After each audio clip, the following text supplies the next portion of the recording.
Hello everyone, and welcome back to my channel. Today I'm going to be continuing the series where I read aloud childhood books of mine. Let's get started. Today we're going to be reading aloud one of my favorites as a childhood, Presenting Tallulah by Tori Spelling. Tallulah was not supposed to get dirty, or talk loudly, or make a mess. "You're not that kind of girl," everybody said. Tallulah was not allowed to wear jeans to school, or her hair down the way she wanted, or wear the sneakers that all the other kids wore. "You're not like all the other kids," said her mother. Tallulah was not allowed to bring a sandwich for lunch, or carry a backpack, or walk to school. "Tallulah, you have everything a little girl could ever want, and that's what makes you different," said her father. Tallulah didn't want to be different. At school, Tallulah wanted to build a clay mountain where tiny people could live, or draw a purple moose jumping through a circus hoop, or crawl into a pretend rocket ship and fly to outer space. "You'll get dirty. You'll ruin your dress. You don't fit in," said her classmates. When lunchtime came, one of the boys in the cafeteria spilled his milk on purpose. A girl dumped her potato chip on someone's head. But when Tallulah started to throw her smoked salmon sushi roll, the teacher stopped her. "I'm surprised at you. Girls like you don't throw food," said the teacher. Outside on the playground, things got worse. "You can't climb trees with us. You can't dig treasure with us. Look at your big sash. You look like a fancy gift-wrapped box. Nobody wants to play with a box." "Why not? Don't you guys like presents?"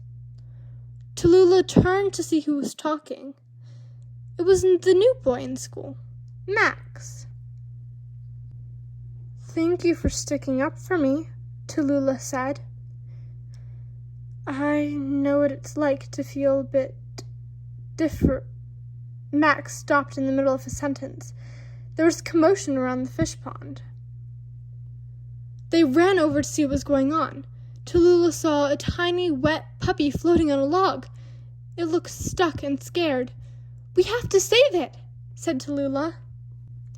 "We can't go in there. The fish pond is disgusting," said one of the kids. "It's an ugly puppy anyway," said another. "It looks like a rat," somebody else said. All the kids ran off except Tallulah and Max. "I don't think it can swim," said Max. "Neither can I," said Tallulah. Then she had an idea. She reached to her sash and pulled, and the big, hideous bow came undone. Tallulah threw one end of the sash as hard as she could. It landed right next to the puppy. The puppy grabbed the ribbon in its teeth.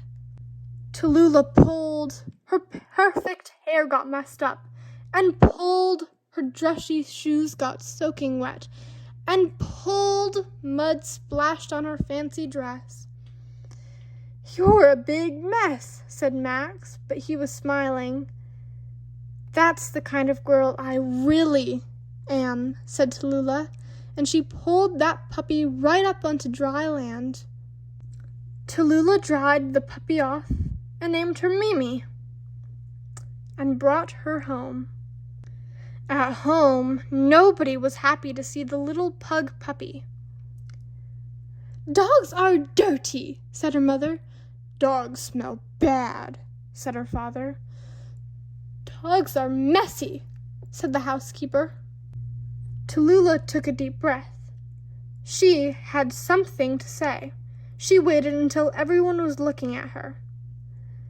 "At home, everybody tells me I can't do things because of who I am. At school, everybody tells me I can't play with them because of who I am. But this is who I really am. I like to wear jeans and build clay mountains and rescue dogs, even if they're funny looking. So please, can I keep Mimi?" And so the puppy stayed. Mimi was dirty, but Tallulah cleaned up after her. Mimi was stinky, but Tallulah always bathed her.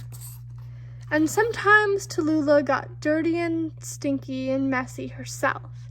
And sometimes everybody needed an extra bath. They may have been a little bit different, but Tallulah and Max and Mimi were happy just the way they are. And that is presenting Tallulah.